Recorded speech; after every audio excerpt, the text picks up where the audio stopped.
Bonjour bien-aimés dans le Seigneur, chers amis, chers parents, c'est tout un plaisir, une joie pour nous d'être avec vous ce matin.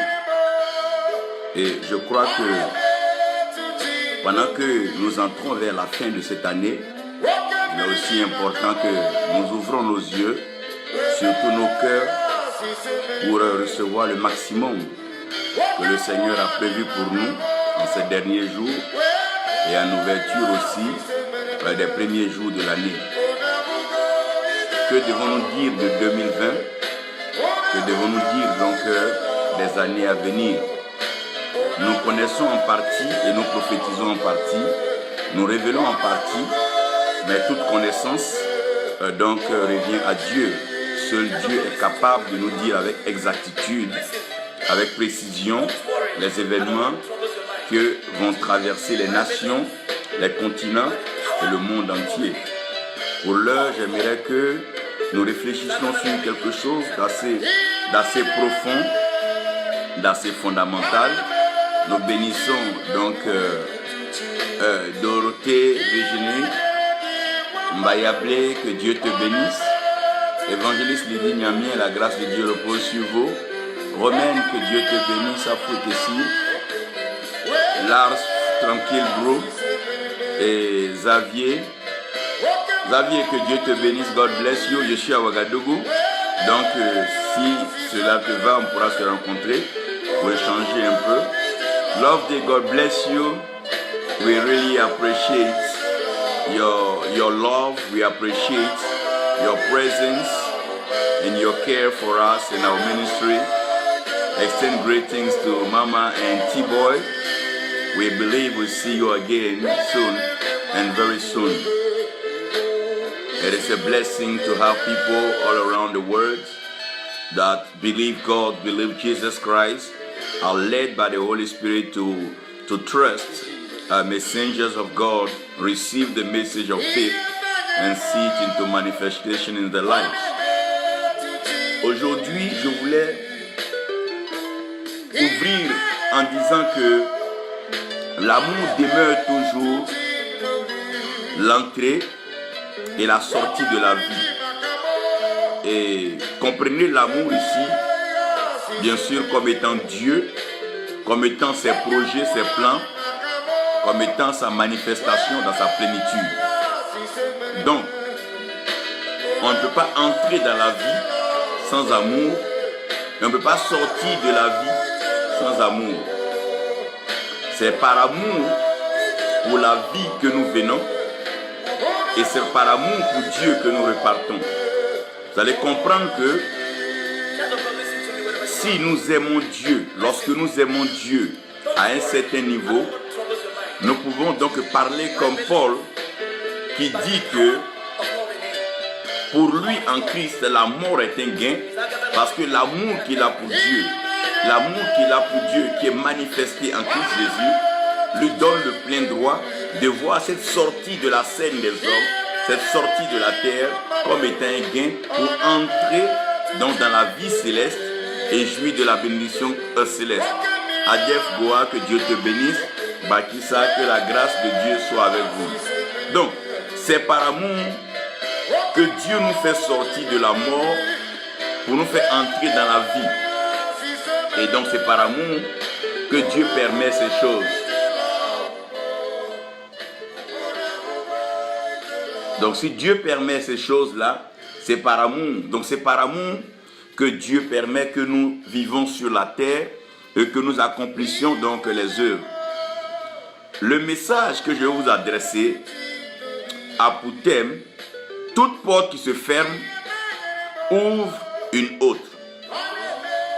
Et mon interrogation et ma question, sinon la question qui nous revient à tous ce matin, c'est de redéfinir la bénédiction et aussi comprendre la malédiction.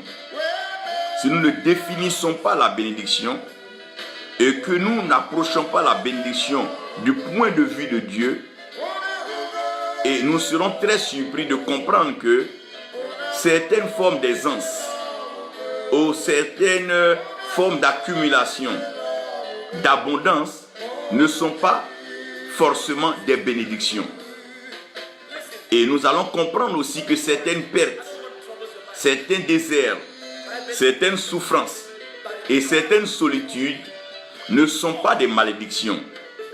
Si nous comprenons que ce sont des portes que Dieu place dans la vie pour nous faire passer d'un point A à un point B jusqu'à ce que nous entrons dans la demeure, dans la destination finale que Dieu a pour nous, qui est bien sûr le royaume de Dieu, donc vivre avec lui, Dieu va se servir progressivement de certains éléments, bien sûr orchestrés, conduits et coordonnés par sa parole, dans le but de nous envoyer dans des lieux selon la mission et le temps que Dieu veut. Dieu a un chronogramme et Dieu a un programme. Donc quand Dieu parle, donc Dieu permet que sa parole vienne pour accomplir ces choses. Mais notre interrogation, c'est qu'au commencement, Dieu crée le ciel et Dieu crée la terre. Donc quand Dieu crée le ciel et que Dieu crée la terre, Dieu éloigne le ciel de la terre. Donc Dieu permet que le ciel soit éloigné de la terre. Donc si le ciel est éloigné de la terre, il faut comprendre que dans le principe de l'éloignement, le but de l'éloignement, c'est de ne pas permettre ou d'interdire tout contact d'un lieu à un autre lieu. Lorsqu'on éloigne deux personnes, c'est pour ne pas permettre que ces deux personnes communiquent. Lorsqu'on éloigne deux systèmes, c'est pour ne pas que ces deux systèmes puissent interagir. Donc dans le principe de Dieu, Dieu crée le ciel et Dieu crée la terre. Donc quand Dieu crée le ciel et que Dieu crée la terre, Dieu initie un langage au ciel. Donc il y a le langage céleste et il y a le langage terrestre. Donc il y a un langage qui est propre à la terre et il y a un langage qui est propre au ciel. Donc le langage du ciel n'est pas le langage de la terre. Pourquoi? Parce que le langage du ciel, c'est la plénitude et c'est la bénédiction. Donc si nous suivons le récit, la Bible dit qu'au commencement, Dieu créa les cieux et Dieu créa la terre. Donc Dieu crée les cieux et Dieu crée la terre. Mais pendant que Dieu crée le ciel et Dieu crée la terre, la Bible dit que la terre, elle est informe et vide. Donc si la terre est informe et vide, ça veut dire que la terre n'a pas encore subi de formation en tant que telle. Soit elle a été déformée ou elle est encore vierge. Donc si la terre est informe et vide, ça veut dire qu'il n'y a pas de contenu, il n'y a pas de ressources, il n'y a pas de trésor, il n'y a pas de présence matérielle dans la terre et sur la terre. Donc puisque la terre est informe et vide, nous pouvons définir là la terre comme étant le lieu du besoin, le lieu du manque à gagner, donc le lieu où un travail doit être fait. Quant au ciel, rien à signaler, le ciel est bon. Le ciel est merveilleux parce que David va le dire dans le psaume 119, il va dire: ô Seigneur, pour toujours dans le ciel, ta parole elle est établie. Donc puisque la parole de Dieu est établie dans le ciel, ça veut dire que le ciel n'a aucun problème. Le ciel a toujours été beau, le ciel a toujours été merveilleux, le ciel a toujours été parfait. Donc le ciel ne dépend pas des hommes. Non, le ciel a été conçu avec un langage et c'est le langage divin qui a coordonné donc le ciel. Donc Dieu crée ce ciel-là, Dieu embellit ce ciel et Dieu rend le ciel tellement merveilleux que personne ne veut manquer le ciel. Ça veut dire que tout ce que nous sommes en train de faire sur la terre, tout ce que chacun essaie de façon religieuse, de façon pieuse, de façon personnelle, et si bien la discipline et la persévérance dans la foi, c'est pour pouvoir avoir accès à ce lieu si beau qu'est le ciel, que nous appelons donc le royaume des cieux, en d'autres termes, le royaume de Dieu. Et si tout le monde est en train d'agir pour aller vers le ciel, comprenez maintenant que Dieu, en créant le ciel et la terre, Dieu ferme le ciel et Dieu ferme la terre. Dieu ferme le ciel et Dieu ferme la terre, je vous expliquerai tout à l'heure. Mais la Bible dit l'autre constat, c'est que à la surface des profondeurs, donc à la surface des abîmes, il y avait les ténèbres. Donc les ténèbres devenaient maintenant comme le voile entre maintenant la profondeur et la hauteur. Le ciel qui est la hauteur et la terre et ses confins qui représentent donc la profondeur. Donc il y a donc comme un voile qui sépare le ciel et qui sépare la terre. Genèse 1. Si nous allons lire Genèse 1, des versets 4 au verset 7, nous allons réaliser cela. C'est un récit et nous allons voir que cette fois-ci, Dieu va faire quoi? Dieu va diviser, Dieu va diviser. Donc il éloigne le ciel de la terre, mais Dieu va diviser les eaux. Donc quand Dieu divise les eaux, Dieu va amener des eaux au ciel et Dieu va amener une partie des eaux à terre. Et les eaux que Dieu va laisser à terre, c'est ce qui va représenter donc la nappe d'eau, sinon la quantité d'eau dont la terre a besoin. la portion d'eau qui sera au ciel, c'est ce qu'on va appeler les eaux d'en haut. C'est la portion d'eau nécessaire aussi pour le ciel. Donc le ciel a besoin d'eau, la terre aussi a besoin d'eau. Donc Dieu garde les eaux au ciel et Dieu garde les eaux à terre. Maintenant, quand nous avançons dans le récit de Genèse 2, verset 5, verset 6, la Bible explique quelque chose. Et j'aimerais que vous preniez ça dès le départ. La Bible dit que l'homme n'avait pas encore été créé. Donc comme l'homme n'avait pas encore été créé, l'homme n'était pas là pour cultiver la terre. Donc la seule façon d'ouvrir la terre, c'est de la cultiver. Donc l'homme n'est pas encore été créé pour cultiver la terre. Donc si l'homme n'est pas encore créé, la terre ne s'ouvre pas. Donc la seule façon pour que la terre s'ouvre, la Bible dit qu'il y avait une vapeur qui sortait donc de la terre, et cette vapeur-là qui arrosait la terre. Donc si cette vapeur sort de la terre, donc cette vapeur ouvre la terre. Donc la vapeur ouvre la terre, et lorsque la vapeur ouvre la vapeur permet donc à la terre d'être arrosée. Donc nous comprenons là déjà par principe de base qu'il y a du feu donc dans le fin fond de la terre. Vous voyez, un peu comme une montagne. Lorsque vous voyez une montagne s'ouvrir, c'est qu'il y a le feu qui a donc produit progressivement ce qu'on appelle donc les laves volcaniques. Il y a une éruption dont la terre s'ouvre. Donc la terre s'ouvre parce que quoi? Il y a une chaleur, il y a un feu donc dans la terre. Ça c'est dans le cas de l'ouverture de la terre. Mais le ciel n'avait pas encore été ouvert parce que l'homme n'avait pas encore été créé pour pouvoir cultiver la terre. Et la Bible dit pour cela, la pluie n'était pas encore descendue du ciel. Donc nous comprenons déjà là par principe d'origine que ce qui ouvre le ciel, c'est la pluie. Donc quand on parle de la bénédiction, on parle de pluie. Quand on parle donc de malédiction, en général, on parle de feu et on parle de chaleur. Personne n'aime la chaleur et personne n'aime le feu.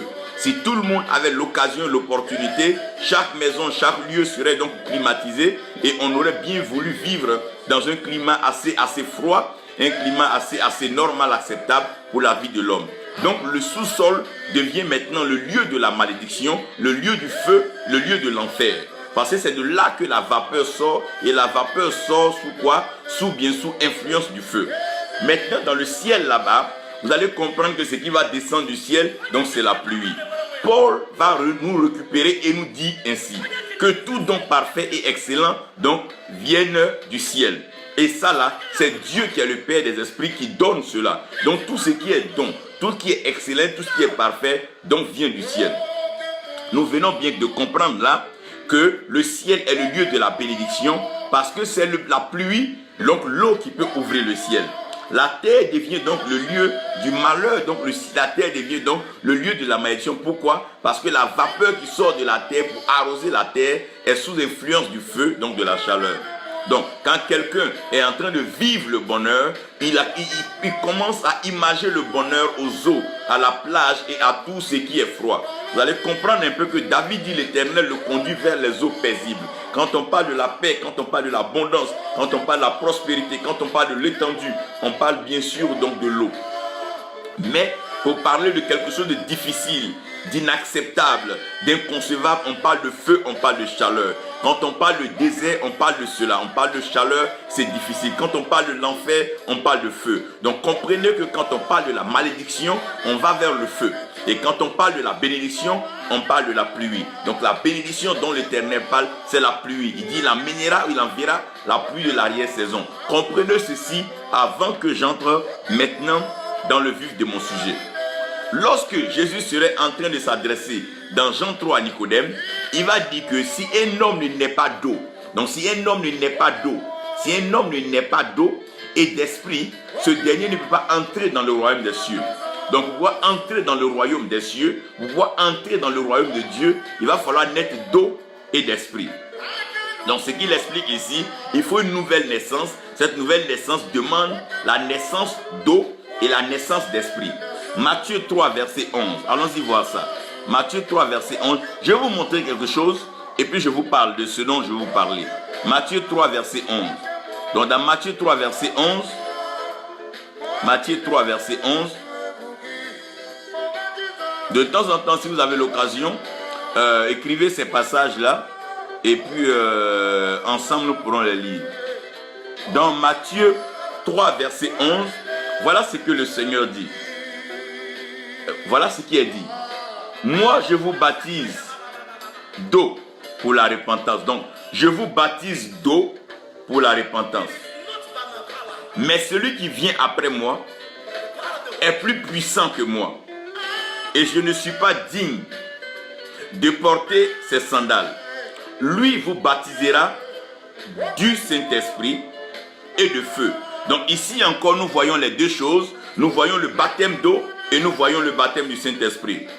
Armand Kofi, que Dieu te bénisse. Guillaume Francis Aondio, que la grâce de Dieu repose sur vous. Ouattara Thierry, que le Seigneur vous bénisse. Comprenez ici que il est question de baptême d'eau, de baptême d'esprit et de baptême de feu. Donc je vous ai expliqué que ce qui ouvre le ciel, c'est l'eau. C'est ce qu'on appelle la bénédiction. Et ce qui ouvre donc la terre, c'est le feu. Ce que nous appelons communément la malédiction. Je vais vous expliquer tout à l'heure et pourquoi. Donc si nous avons compris cela, allons-y regarder Apocalypse 21, verset 1 à 6. C'est un long passage. Je veux juste sortir quelque chose là et puis vous expliquer ce dont vous avez besoin. Donc dans Apocalypse 21, verset 1 à 6, Jean parle sous l'inspiration du Saint-Esprit.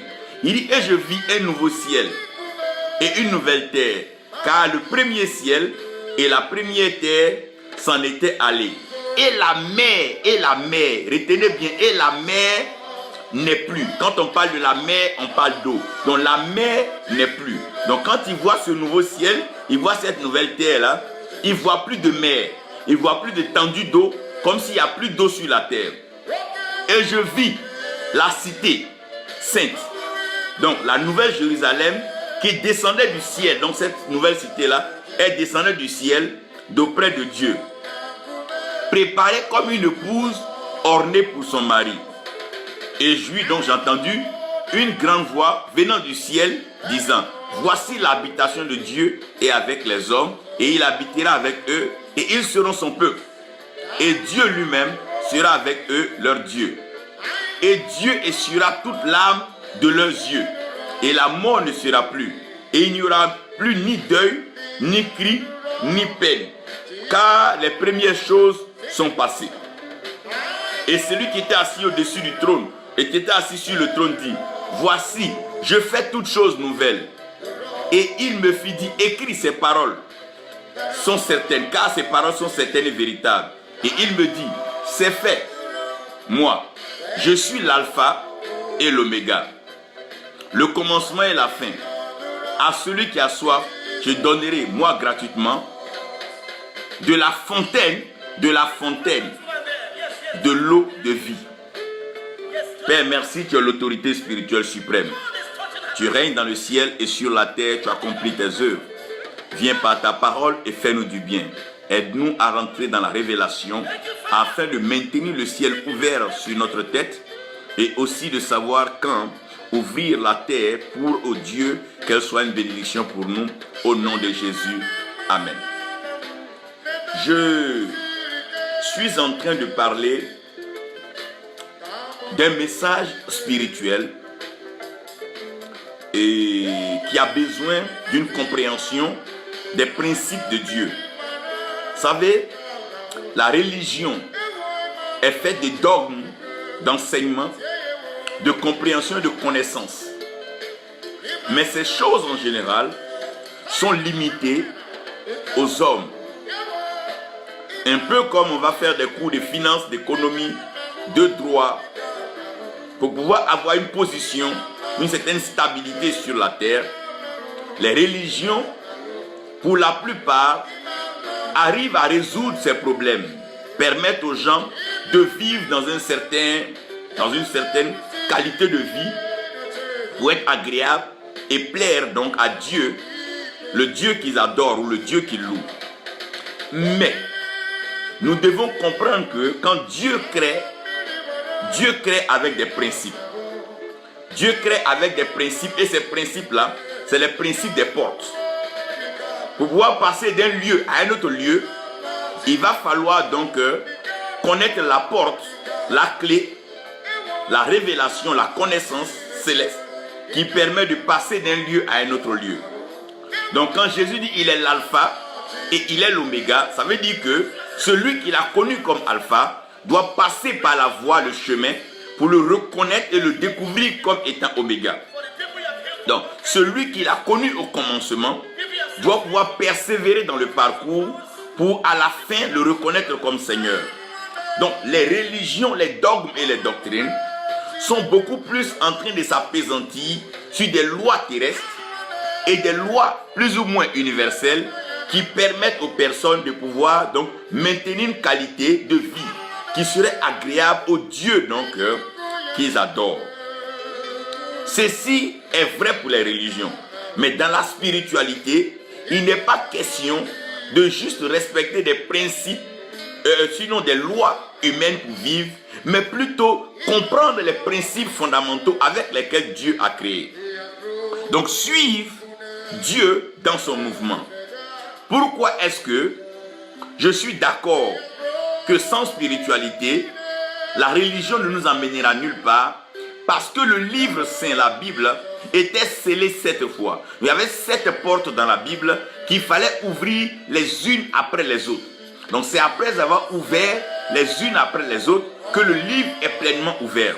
Et celui-là, seul qui avait le mandat et la capacité de le faire, c'est notre Seigneur Jésus-Christ. Donc il est bon ici d'ailleurs de marquer une pause et de rendre gloire à Dieu pour Jésus-Christ, Seigneur et Sauveur, Roi des rois, Fils unique du Dieu vivant, celui qui nous permet de pouvoir entrer dans cette dimension spirituelle et comprendre les principes du livre, sinon de la parole de Dieu. C'est en cela que nous disons, ô Seigneur, nous ne pourrons jamais oublier ce que tu as fait pour nous. Non seulement tu l'as fait pour nous, mais tu es en nous et tu es avec nous. Tu demeures en nous pour nous conduire dans le chemin de la vérité et nous conduire dans la vie abondante et la vie éternelle. Nous savons que tu ne nous abandonneras jamais. Ce que tu as commencé, tu le termineras parce que tu es l'alpha et tu es l'oméga. Tu es le commencement et tu es la fin. Tu n'as jamais été un commencement abandonné. Tu n'as jamais été donc un alpha abandonné. Mais tu as toujours été alpha et oméga, commencement et la fin. Tu as promis que tu ne nous laisserais pas orphelins, mais tu veillerais toujours sur nous et tu serais avec nous pour nous soutenir dans la marche vers toi. On comprenait qu'il y a des portes. Donc, le but de la spiritualité, c'est de comprendre les principes des portes et pouvoir les ouvrir au temps essentiel et au temps convenable. Aussi comprendre des portes et pouvoir les fermer lorsqu'il est temps et lorsqu'il est aussi temps de les ouvrir. Les mystères de la création, je vais vous parler de la porte du ciel. La porte du ciel est une porte existante. Le jour que Jacob a eu l'occasion donc de se reposer sur le rocher dans cette place appelée Bethel, Jacob dit que il a vu une échelle. Et cette échelle-là quittait depuis la terre et rentrait dans le ciel. Et il y avait des anges qui montaient et qui descendaient. Donc le mouvement de là-haut vers le ciel, donc aussi du ciel vers le bas, donc la montée et la descente a toujours été un mouvement qui était là, mais Jacob venait de le découvrir. Maintenant, le ciel, comme Dieu l'a conçu et que Dieu l'a créé, le ciel est une demeure, le ciel est une maison. Et comme toute maison a une porte, le ciel aussi a sa porte. Donc le ciel de la porte, c'est que il y a une seule chose, qui ouvre le ciel. Élie, en parlant donc à ses contemporains, la Bible dit, Élie dit, je fermerai le ciel, et si je ferme le ciel, il n'y aura pas de pluie, si ce n'est à ma parole. Donc ce qui peut fermer le ciel, c'est la parole d'Élie. Mais pour que Élie ferme le ciel, il faille qu'il n'y ait pas de pluie. Voilà, si Élie ferme le ciel, qu'il y a la pluie, ça veut dire que le ciel n'est pas fermé, mais le ciel est ouvert. Donc on peut fermer le ciel par la parole, mais l'évidence que le ciel est ouvert et fermé, c'est qu'il n'y a pas de pluie. Parce que lorsque tu fermes une porte, c'est-à-dire que rien ne peut entrer par cette porte. Et rien aussi ne peut sortir par cette porte. Donc Élie dit que si lui ferme le ciel, pour que les gens sachent que le ciel est fermé, la pluie ne viendra pas. Donc si les gens voient la pluie venir, c'est qu'Élie a menti, il n'aurait pas fermé le ciel. Donc nous tirons là l'évidence, c'est que un ciel fermé est un ciel qui ne permet plus de pluie. Mais un ciel ouvert est un ciel qui permet à la pluie de pouvoir descendre. Donc aussi longtemps que le ciel de la porte va exister, la pluie aussi va réguler la fermeture ou l'ouverture donc du ciel. Donc pour que le ciel puisse s'ouvrir et pour que le ciel puisse se fermer, ça dépendra bien sûr des pluies. Aussi longtemps que la pluie descend, alors le ciel est ouvert. Si la pluie ne descend plus, c'est que le ciel est fermé. Oh mon Dieu. Oh mon Dieu.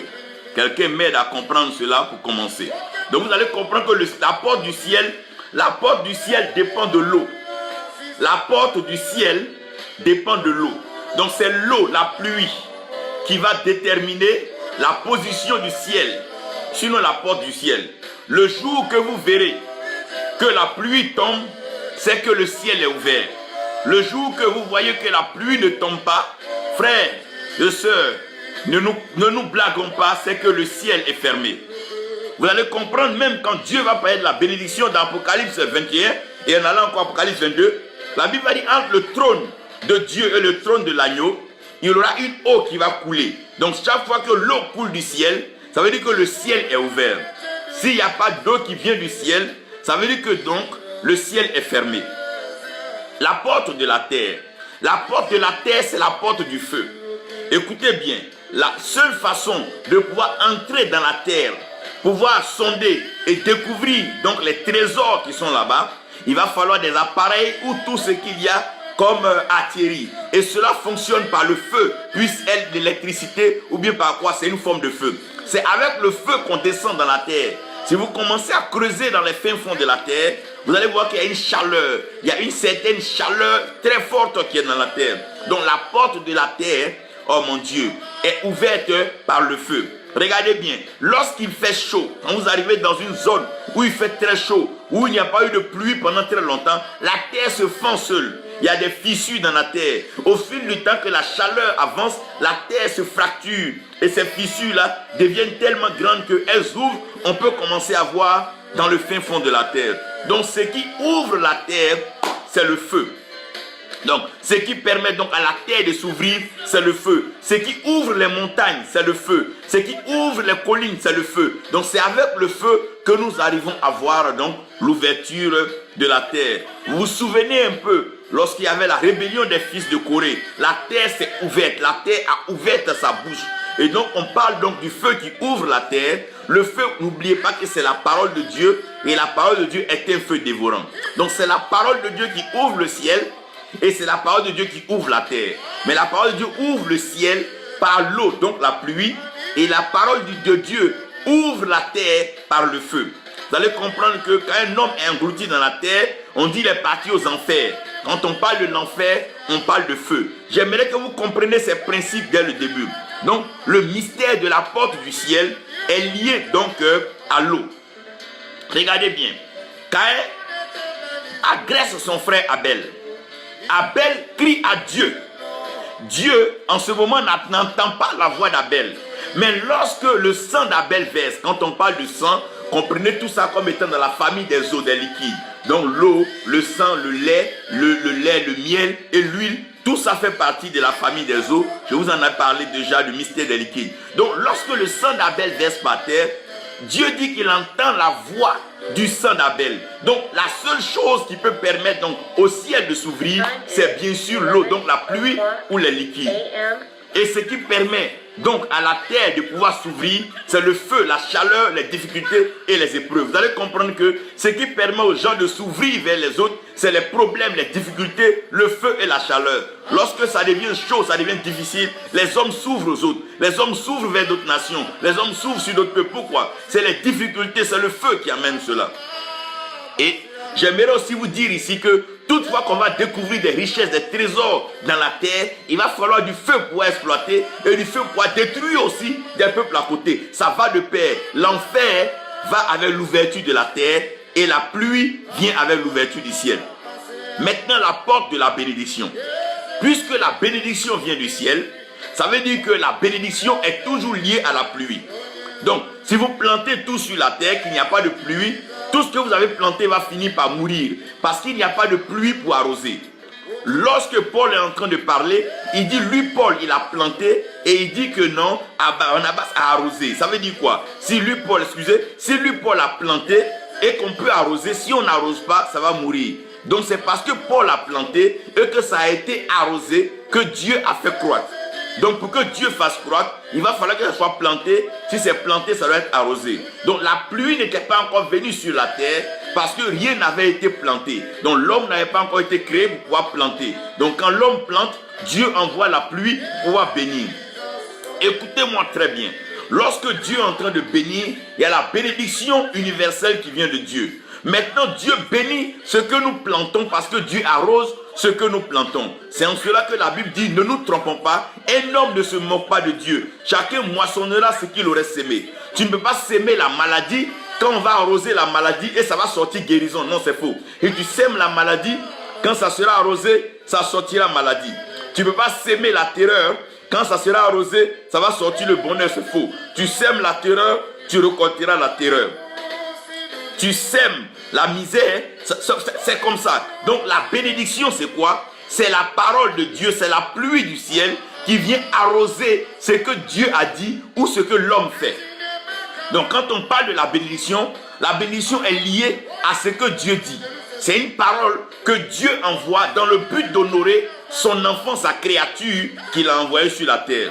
Maintenant, cette parole-là, elle vient comme pluie, n'oublie pas. Et quand la pluie vient chez le cultivateur. Parce que Dieu a mis Adam et Ève dans un jardin pour faire des cultivateurs. Pour dire à Adam et Ève que votre bonheur va dépendre de ce que vous sémez. Parce que ce que vous sémez, c'est ce que vous allez récolter. La pluie ne viendra que venir amplifier, venir favoriser la croissance de ce que vous avez planté. Donc, quelle est la porte de la malédiction? La porte de la malédiction, c'est l'exercice du feu. Vous voyez, quand vous regardez dans la Bible, à toute fois qu'il y avait une destruction, il y avait plus une question de feu. On parle de feu étranger. On parle de feu étranger. On parle même du feu qui est arrivé à Sodome et Gomorrhe pour aller détruire. Et de là à là, on parlera de feu, de feu, de feu. Donc, la porte de la malédiction, c'est le feu. Comprenez ici le feu aussi comme étant la parole. Donc pour maudire quelqu'un, on peut allumer un feu en bas de la vie de la personne et tout ce qu'elle a sèche et tout ce qu'elle a meurt. Quand quelqu'un va jeter un feu dans le champ de quelqu'un, c'est pour tuer le champ de quelqu'un, tuer sa production pour ne pas que la personne puisse avancer. De la même façon que le feu est utilisé comme la porte de la malédiction, la parole est aussi utilisée comme la porte de la malédiction. Donc quelqu'un peut prononcer, proférer, déclarer des paroles de malédiction sur ta vie. Donc à cause des paroles de malédiction sur ta vie, cette parole-là va se transformer en un feu. Et ce feu va te faire subir un enfer. Toi qui vivais paisible, toi qui travaillais, qui étais marié, cette parole de malédiction va venir détruire ton travail. Tu seras au chômage et te retrouves en train de perdre donc ton foyer et tout. Donc ce feu qui a été allumé là, c'est maintenant le feu qui vient maintenant ouvrir la porte de la malédiction. Donc de malédiction en malédiction, de malheur en malheur, de mal en mal, la mort s'installe. Donc, si nous avons bien compris, sachez que les portes sont liées deux à deux. La bénédiction, elle vient du ciel et elle vient toujours avec la pluie. La malédiction, elle vient de la terre. Elle vient de la terre, écoutez-moi bien. La malédiction vient de la terre par le feu. Le Seigneur va dire ainsi: malheur à la terre, aux eaux de la terre et aux habitants de la terre. Donc, malheur à la terre, aux eaux. Regardez là dans l'Apocalypse, Jean dit qu'il n'a plus vu de mer. Il n'a plus vu de mer. Ça veut dire qu'il n'a plus vu d'eau sur la terre parce que le malheur, la malédiction, s'est attaché aux eaux de la terre, à la terre et aux habitants de la terre. Mais la bénédiction, elle est liée à l'eau. Mais quelle eau? L'eau qui vient du ciel, dans la pluie. Lorsque Élie était en train de donc défier les prophètes de Baal, Élie demande l'eau. Non. Il demande la pluie qui vient du ciel. Mais Élie est sage. Il sait qu'en demandant, excusez-moi, le feu qui vient du ciel, le feu doit collaborer avec la pluie, l'eau. Lorsqu'il finit de tracer les fossés, il va arroser l'autel d'eau. En arrosant l'autel d'eau, il a la possibilité de provoquer une évaporation par le feu qui peut précipiter aussi une pluie. Et quand on parle de la pluie, c'est la bénédiction qui vient du ciel. Et la parole est la bénédiction, et la bénédiction aussi est feu. Donc, dans le monde spirituel, ces choses peuvent être utilisées l'une comme l'autre. Le feu comme l'eau. Mais quand c'est sur la terre, le feu est le symbole de la malédiction. Mais au ciel, la porte de la bénédiction, la porte du ciel, c'est bien sûr l'eau. J'aimerais qu'on comprenne ceci avant que je vous parle maintenant du mystère des portes de la vie. Ça veut dire que le jour qui pleut, c'est un jour de bénédiction. Lorsqu'il pleut dans une nation, c'est la bénédiction de l'Éternel. Lorsqu'il pleut sur une terre, c'est la bénédiction de l'Éternel. Quand il pleut dans un ministère, quand il pleut dans un foyer, ça veut dire que c'est la bénédiction que Dieu apporte. Maintenant, lorsqu'il s'élève un feu étrange, c'est pour ça que vous voyez que le couple, on l'appelle souvent le foyer. Parce que dans un couple, à tout moment, un problème bizarre peut susciter souvent le divorce, la division, des calamités, des destructions, à cause de la présence permanente du feu. Donc, personne ne se rapproche du feu comme on se rapproche de l'eau. En général, on se baigne avec l'eau, on utilise l'eau pour beaucoup de choses. Mais le feu, c'est des cas particuliers, des cas de cuisson, où vraiment s'il fait très froid, qu'on décide de se réchauffer. Donc nous utilisons beaucoup plus la bénédiction que la malédiction. Et la vie, c'est la bénédiction de l'Éternel qui enrichit. Donc la pluie qui vient du ciel, ça ne porte pas le nom de quelqu'un. La pluie n'appartient à personne. On peut dire le lac Tchad, le fleuve Temps, mais la pluie, elle vient du ciel et la pluie est reconnue comme venant de Dieu. Dans la création, toutefois que le ciel doit s'ouvrir, il va falloir une manifestation d'eau. Il fallait une manifestation d'eau. Donc pour ouvrir le ciel, puisque c'est l'eau qui ouvre le ciel, il faut trouver maintenant un équivalent de l'eau sur la terre pour ouvrir le ciel. C'est pour ça que quand les parents veulent parler au ciel, ils parlent à la terre.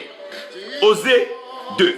La Bible dit dans les derniers temps, Dieu exaucera le ciel et le ciel exaucera la terre. Donc il y a une relation réciproque d'exaucement entre le ciel et la terre. Lorsqu'il pleut, la terre commence à donner la verdure. C'est une relation, c'est un principe. Donc lorsque la vapeur, la chaleur aussi est trop forte, qu'elle monte de la terre, le ciel est obligé de récupérer cette vapeur et faire tomber la pluie. Donc toutefois qu'il fait trop chaud sur la terre, vous allez voir que la pluie va descendre.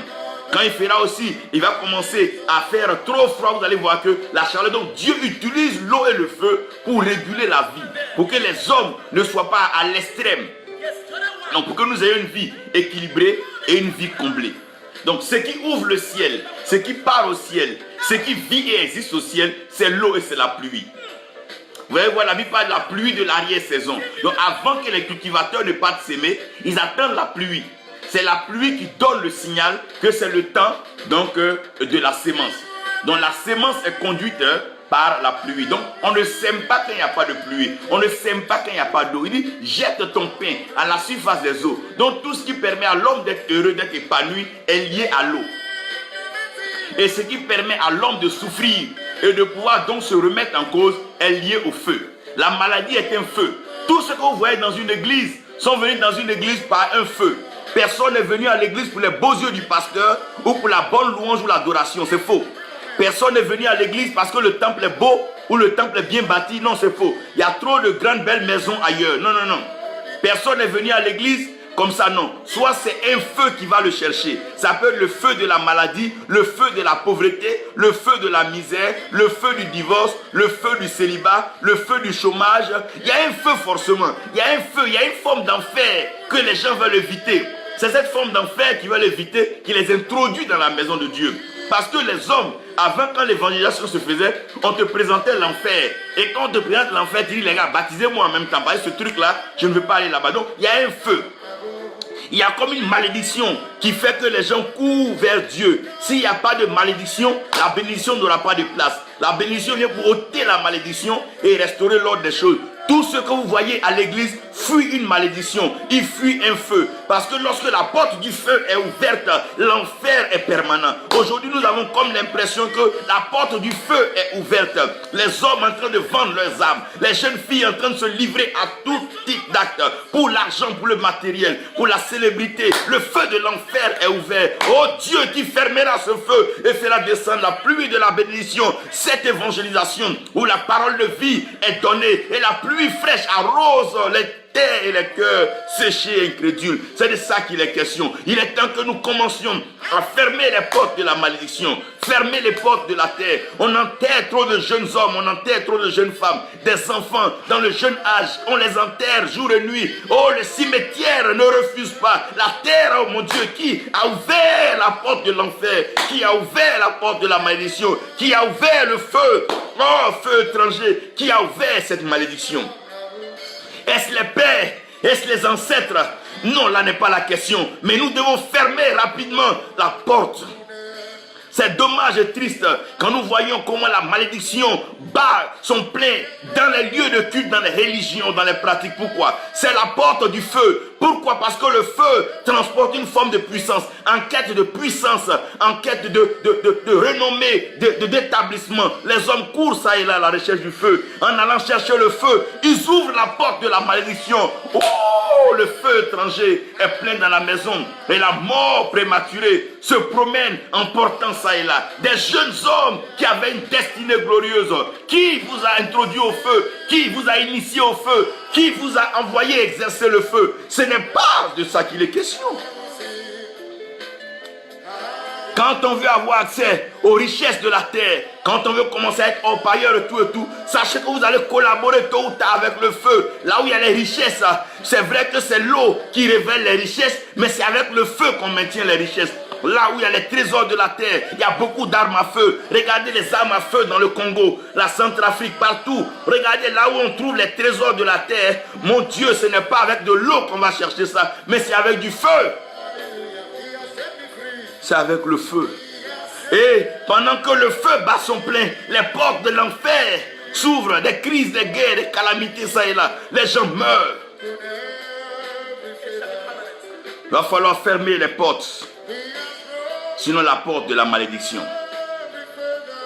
Le jour qu'il n'y aura plus d'armes à feu, qu'il n'y aura plus de bombes, qu'il n'y aura plus de fusils ni de pistolets, les rébellions cesseront, les guerres cesseront, et la méchanceté des hommes finira par laisser place à autre chose. Mais aussi longtemps que le feu est là, la porte de l'enfer restera ouverte.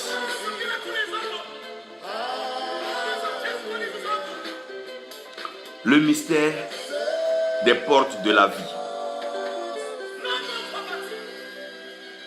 Retenez, pour ouvrir le ciel, l'évidence c'est la pluie.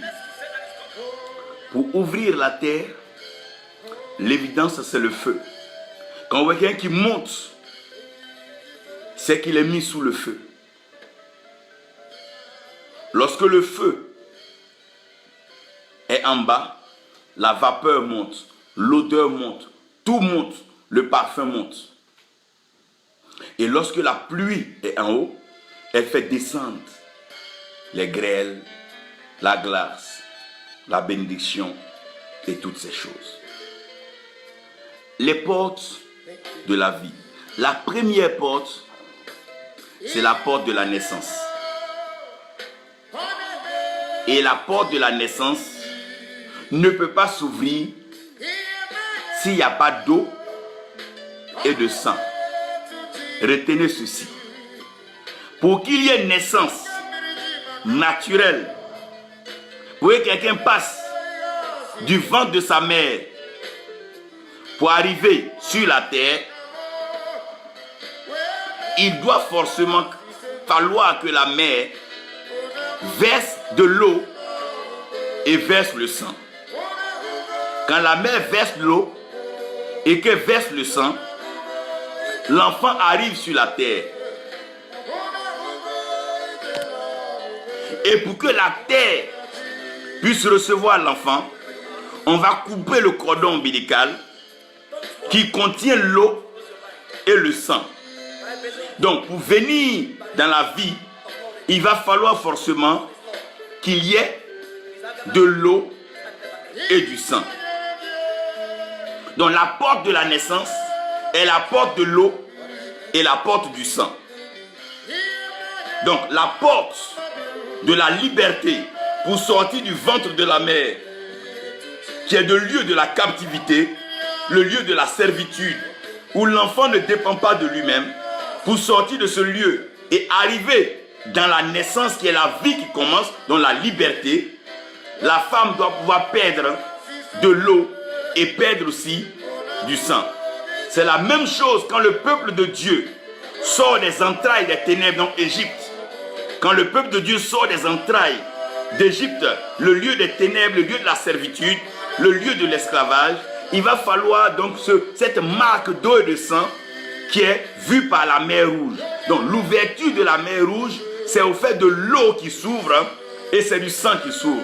Quand l'eau s'ouvre et le sang s'ouvre, le peuple traverse maintenant, le peuple arrive à une autre dimension qu'on appelle l'étape du désert, donc l'étape de la chaleur.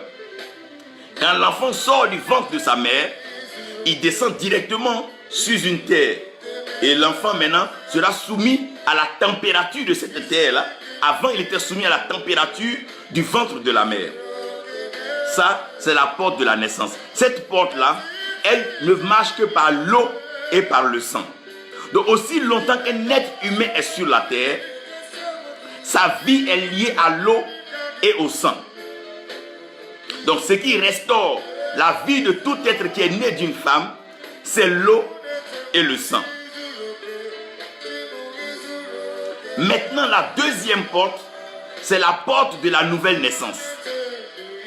La nouvelle naissance est une autre naissance qui, elle, est différente de la première naissance. Parce que dans la première naissance, nous sommes des hommes naturels. Nous sommes des hommes normaux. Nous vivons sur la terre. Nous sommes nés d'une mère. Nous sommes nés d'un père. Nous avons l'ADN de nos parents. Et nous transportons avec nous l'état héréditaire, les malédictions, aussi bien les bénédictions de nos parents. Mais dans la nouvelle naissance, nous sortons maintenant de la couverture, de la coupole de nos parents, si tu veux. C'est comme si on sort de la dimension du désert. Et nous entrons dans une autre phase, qui est la phase de la plénitude, où nous dépendons purement et pleinement de Dieu, parce que nous naissons de Dieu.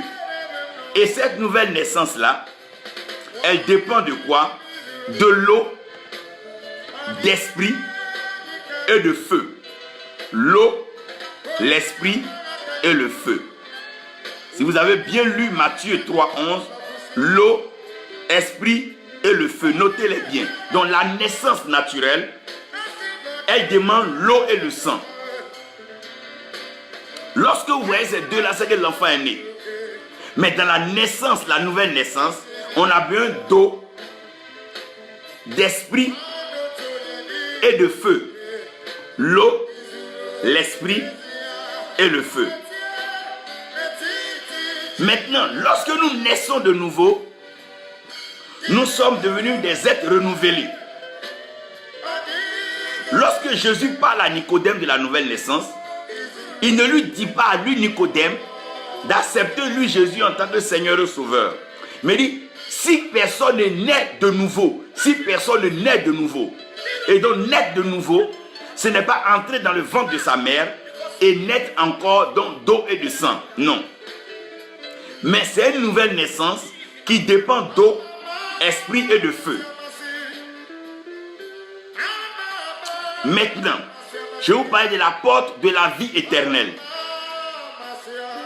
La porte de la vie éternelle, c'est Jésus-Christ. Donc, la porte de la vie éternelle n'est pas une affaire d'eau, n'est même pas une affaire d'esprit et n'est pas une affaire de feu. Non. La vie éternelle est liée à Jésus-Christ. Lui seul. Jean 3,16. Car Dieu a tant aimé le monde qu'il a donné son Fils unique, avec quiconque croit en lui ne périsse point, mais qu'il est la vie éternelle. Donc la vie éternelle, comme conçue par Dieu, c'est accepter Jésus-Christ comme son Seigneur et comme son Sauveur. Non, un homme peut naître de nouveau et ne pas forcément avoir la vie éternelle. Parce que la vie éternelle, c'est d'accepter Jésus-Christ comme Seigneur et Sauveur et de le connaître comme celui que Dieu a envoyé. Maintenant, la porte de l'enfer est liée tout simplement au refus d'accepter Jésus-Christ comme Seigneur et Sauveur. C'est la porte qui s'ouvre seulement quand nous refusons la parole de Dieu. Quand nous refusons Jésus-Christ comme Seigneur et Sauveur. Ça veut dire que quelqu'un peut vivre très bien sur cette terre. S'il n'accepte pas Jésus-Christ comme Seigneur et Sauveur, il est déjà né. On peut me le plonger dans l'eau, faire des prophéties sur sa vie, pour l'emmener dans une vie nouvelle. Ça veut dire qu'il va abandonner son ancienne vie. C'est quelqu'un qui buvait avant, qui ne boit plus. Mais quelqu'un qui volait avant, qui ne voit plus. Dans une nouvelle vie. Mais cette nouvelle vie ne lui garantit pas la vie éternelle. Parce que la vie éternelle, c'est accepter Jésus-Christ comme Seigneur et Sauveur. Et si cette personne n'accepte pas la parole de Dieu, qui est la vérité de Dieu, cette personne prend la porte de l'enfer. Ça veut dire que quand nous parlons de la porte de l'enfer, ne liez pas seulement la porte de l'enfer au péché. Et arrêtez même de lier la porte de l'enfer au péché. Parce que la Bible dit que la joie est grande dans le ciel pour un pécheur qui se répand. Donc ça veut dire qu'un pécheur n'est pas forcément admis en enfer si ce pécheur se répand. Si ce pécheur-là accepte Jésus-Christ comme Seigneur et Sauveur, qu'il comprend que Jésus-Christ est la vie parfaite de Dieu, est le modèle que Dieu a envoyé, qui donne sa vie à Christ et que Christ habite en lui, mais lui il est qualifié pour la vie éternelle.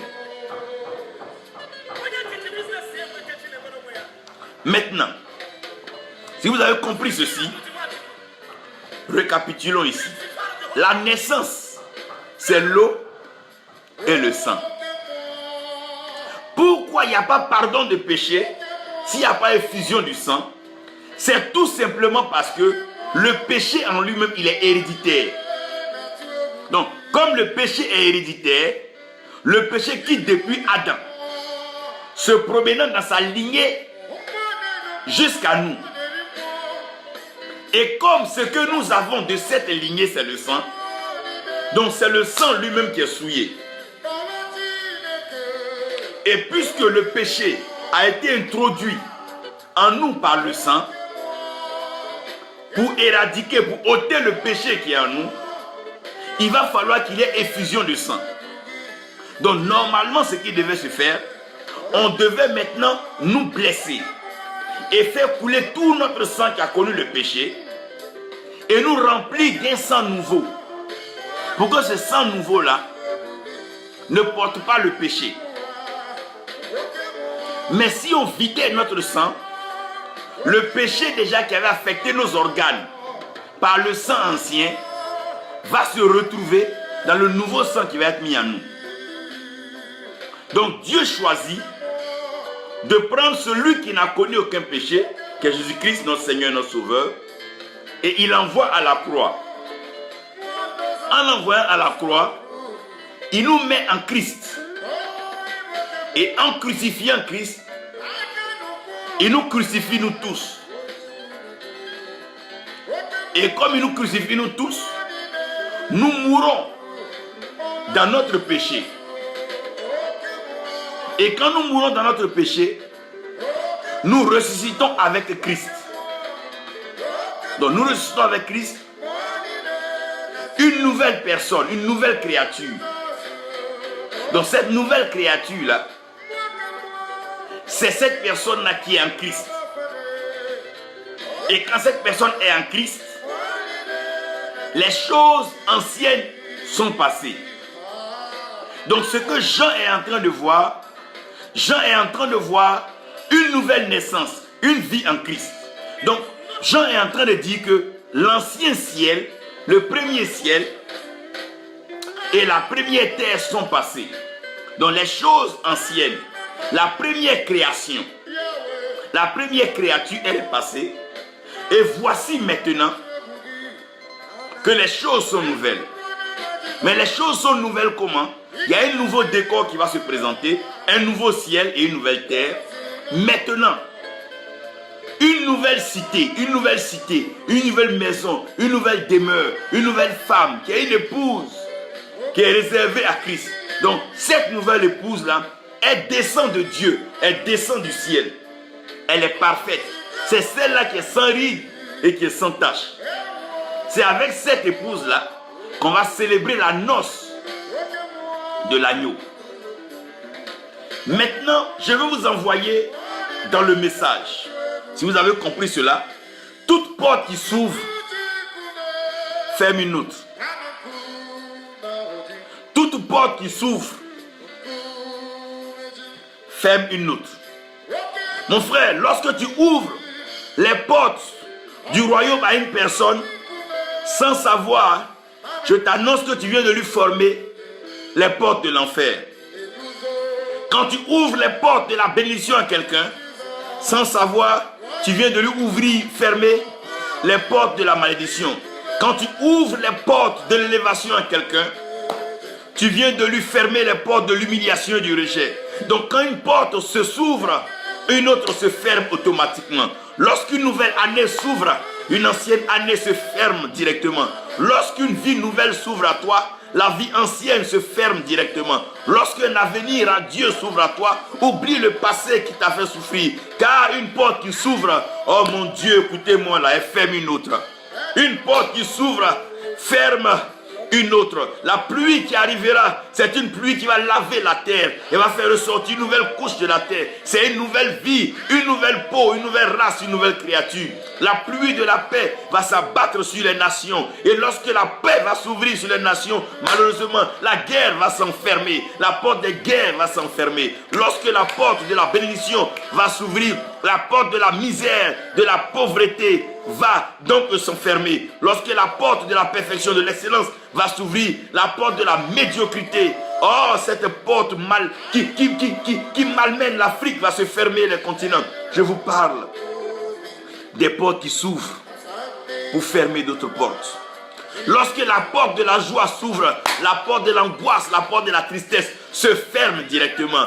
Dieu va ouvrir de nouvelles portes pour toi, pour que tu comprennes que le ciel s'ouvre, la terre s'ouvre. Dieu va ouvrir ta vie par une pluie que tu ne connais pas. Il va envoyer une pluie. Tu te trouves dans un lieu, il fait chaud, tu es enfermé, tu es un peu comme enclaustré, mais une pluie va venir dégager l'atmosphère, libérer l'atmosphère, et tu verras autour de toi la verdure. Les choses vont revenir, de nouvelles choses vont revenir à toi. Oui, lorsqu'une porte s'ouvre, une autre porte se ferme. Quelle porte s'ouvre, quelle porte se ferme? Je prie que la porte du royaume des cieux s'ouvre pour les nations et que la porte de l'enfer se ferme. La porte du salut s'ouvre et la porte de la perdition se ferme. La porte de l'élévation s'ouvre et la porte du rejet, oh mon Dieu, de l'abomination se ferme. Dieu est en train d'ouvrir ses portes pour toi. À cause de toi, les portes sont en train de s'ouvrir. Les hommes savent comment ouvrir la terre pour enterrer les autres. Mais aujourd'hui, Dieu ouvre le ciel afin de donner une vie nouvelle. Oh mon Dieu, la terre ne te fermera plus. Oh mon Dieu, ces portes sur ces trésors. Mais c'est la porte de l'enfer qui sera fermée. Et toutefois qu'une porte se ferme, heureusement qu'une autre s'ouvre. Lorsque la porte de 2019 va se fermer, la porte de 2020 va s'ouvrir. Donc toutefois qu'une porte se ferme, une autre porte s'ouvre. Ne sois pas triste derrière une porte fermée. Ne pleure pas derrière une porte fermée. Ne t'apitoie pas parce qu'une porte est fermée. Mais rends gloire à Dieu parce qu'une porte qui se ferme ouvre une autre porte. Une situation qui se ferme ouvre une autre situation. Une relation qui se ferme ouvre une autre relation. Une activité qui se ferme ouvre une autre activité. Une carrière qui se ferme, ouvre une autre carrière. Une connaissance qui se ferme, ouvre une autre connaissance. Lorsqu'un pays te ferme ses portes, un autre pays t'ouvre ses portes. Lorsqu'une famille te ferme les portes, une autre famille t'ouvre les portes. Lorsque la terre se ferme sous tes pieds, c'est que le ciel s'ouvre sur ta tête. Oh mon Dieu, une porte se ferme quelque part. Laissez-moi vous dire qu'elle aussi, elle anticipe une autre opération. C'est qu'une porte s'ouvre.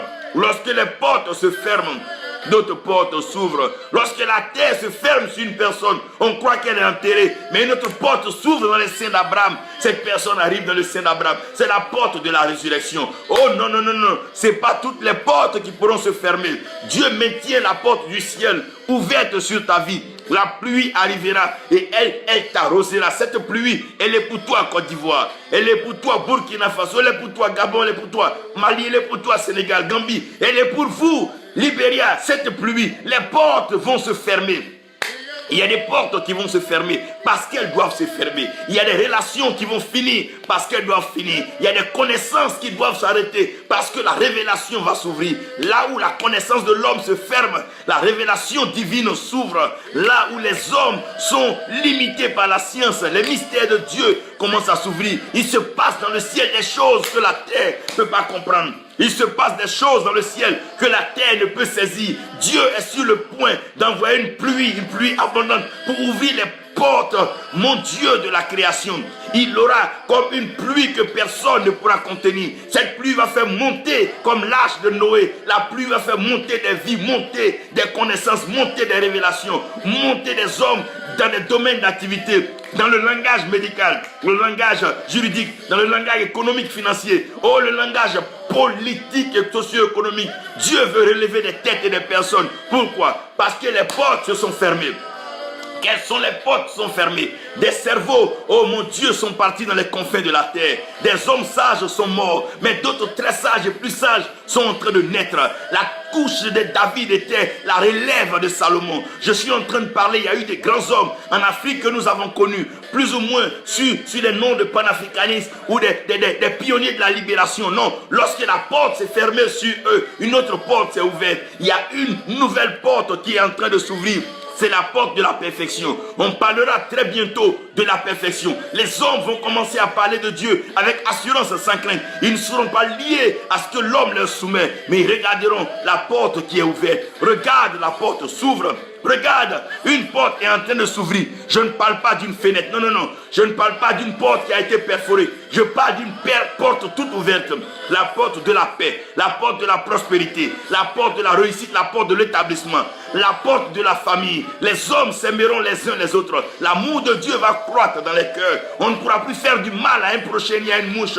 On sera tous sensibles à la voix de Dieu. La porte qui est en train de s'ouvrir, la porte du ciel s'ouvre à nouveau. Il y avait un voile.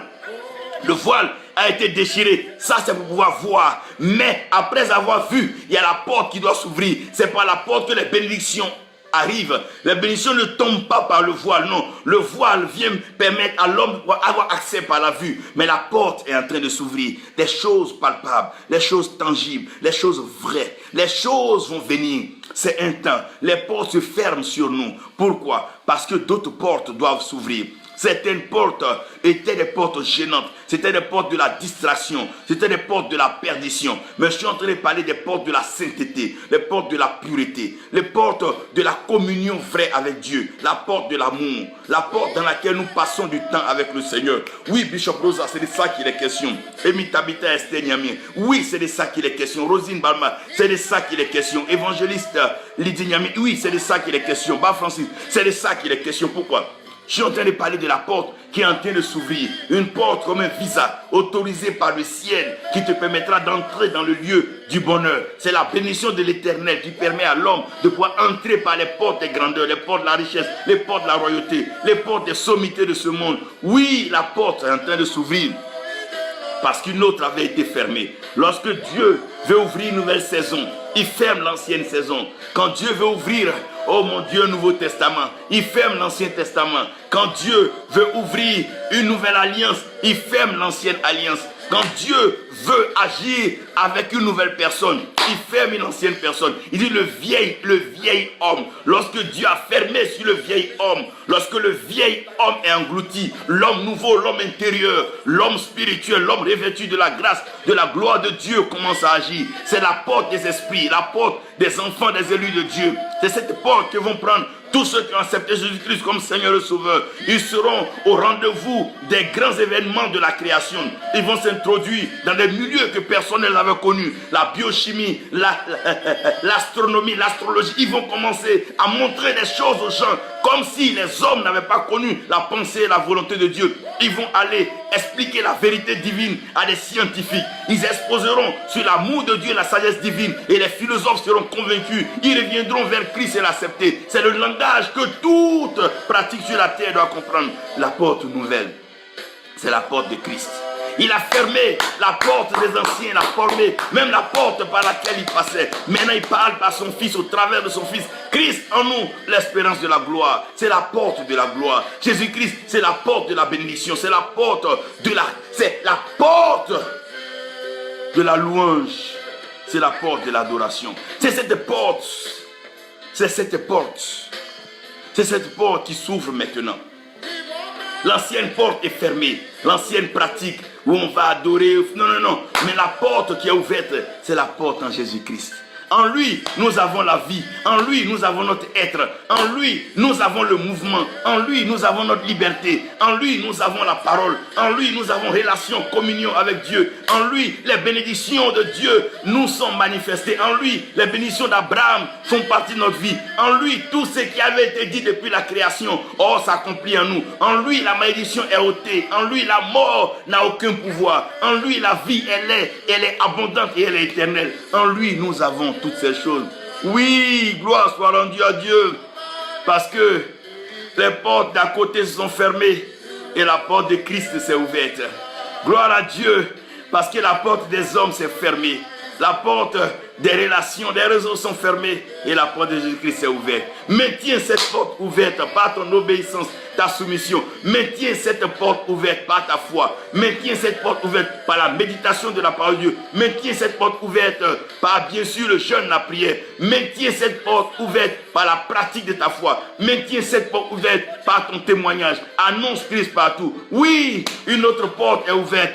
C'est la porte de Jésus-Christ. Cette porte, elle est ouverte et elle ne se fermera jamais. C'est lui qui ouvre et personne ne peut fermer. C'est lui qui ferme et personne ne peut ouvrir. Il a ouvert sa porte.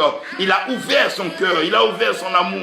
Il ne fermera jamais son amour. Car c'est une porte éternelle. C'est la porte de la vie. C'est la porte de la résurrection. Il dit, je suis le chemin, la vérité et la vie.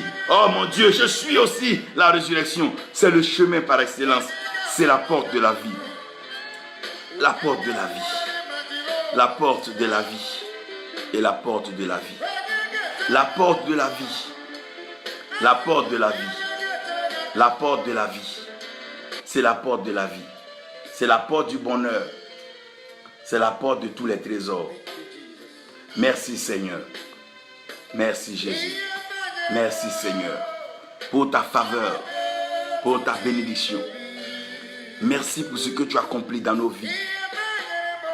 Et ce que tu permets aujourd'hui, Père. Nous te rendons toute la grâce d'avoir ouvert cette porte pour nous. Cette porte qui était hermétiquement fermée. Que tout le monde essayait ça et là d'ouvrir le ciel et fermer la terre. Mais tu as toi-même ouvert cette porte-là pour notre vie. Merci Seigneur. Merci mon Dieu. Merci pour ta grâce. Que la paix du Seigneur repose sur vous. Que la porte Jésus-Christ soit toujours ouverte pour vous. Car il revient bientôt. C'est la porte qui est ouverte. C'est la pluie attendue. Nous attendons cela. Ce que nous attendons du ciel s'appelle Jésus-Christ. C'est lui que nous attendons. Si nous parlons, si nous prêchons, c'est pour lui. C'est lui que nous attendons. C'est la porte par excellence. La porte qui va éclairer, illuminer nos vies. La porte qui va nous élever. Dieu nous aime. Et son amour nous maintiendra. Il t'aime trop. Il ne permettra pas que tu te perdes.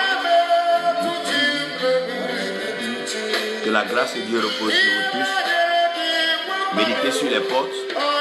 J'aurai l'occasion de vous parler maintenant de comment est-ce que le ciel travaille avec l'eau et comment la terre travaille avec le feu. Comment utiliser l'eau et le feu à un certain moment de la vie pour ouvrir des portes et fermer des portes. Comment favoriser la sortie d'une personne d'une prison satanique ou une prison physique. Comment opérer dans cette dimension. Comment faire sortir un enfant qui est coincé dans le ventre d'une femme qui n'arrive pas à naître. Comment aussi restaurer l'ordre de la fertilité par bien sûr l'eau et les accessoires, les liquides de la création. Que Dieu puisse vous bénir et que sa paix soit avec vous. Sanis Quadios, c'était un plaisir de vous avoir. Ramaïdo, que Dieu vous bénisse. Servant de Dieu, évangéliste Lydie, tu es encore béni. Joachim Quadio, que Dieu te bénisse, que sa grâce est possible d'écrire Chilo. Bishop Nam, que Dieu te bénisse, évêque. Prophète Wilfried, tu es béni. Serviteur de Dieu, Palénon Kofi, que Dieu vous bénisse. Yao Roger, vous êtes tous bénis. Agnès Loco, Thierry Désiré Bou, Esther Nyoyo, prie que Dieu vous bénisse et que sa grâce soit avec vous. Nous aurons l'occasion de parler de façon pratique comment ces choses se font. Que Dieu vous garde.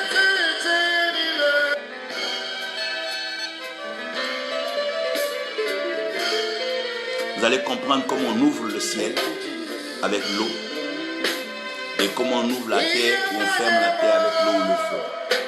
C'est des choses qui vont vous aider dans le ministère, ouvrir les territoires où vous partez, permettre à ce que la terre vous soit favorable, permettre que le ciel aussi vous soit favorable.